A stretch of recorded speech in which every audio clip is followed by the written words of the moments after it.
Une seule police municipale pour 3 communes. La mutualisation prendra effet le 1er juin. Le projet est dans les cartons depuis plusieurs années, mais il a été officialisé ce matin. C'était une volonté surtout politique de rassembler les moyens pour pouvoir permettre d'avoir un effectif supplémentaire et je pense globalement apporter un service de sécurité beaucoup plus complet. Il semblerait que ce soit une première en France. Pour cette première, les 7 policiers municipaux seront installés à la mairie de Saint-Julien-les-Villas dans des locaux agrandis. Des patrouilles de 2 policiers seront mises en place dans la commune sancéenne, mais aussi donc à Saint-Parot-Tertre et Rosières. Pour cette dernière, la présence d'une police de proximité sera une nouveauté. C'est important, ne serait-ce que pour tous les actes d'incivilité quotidiens.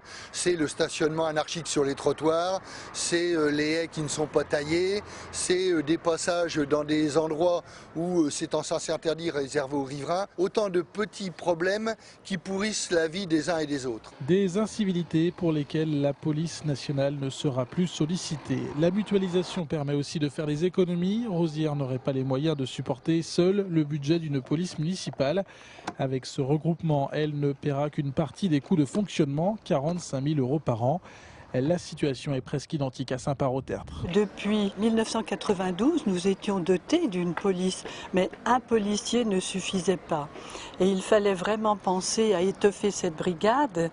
Et c'est par le fait de la mutualisation que nous venons de signer ce matin qui va le permettre. La nouvelle police municipale a recruté 2 agents. Elle sera équipée d'une moto et de 2 voitures. En étoffant les effectifs et les moyens, la volonté est clairement de se montrer tout au long de la journée, tout au long de l'année. L'intérêt, si vous voulez, ça a été d'adapter nos horaires aux problèmes qu'on pouvait rencontrer, notamment aux problèmes de délinquance, petite délinquance, donc qui pouvaient se retrouver surtout le midi, entre 12h et 14h, et après 17h jusqu'à environ 20h, 21h.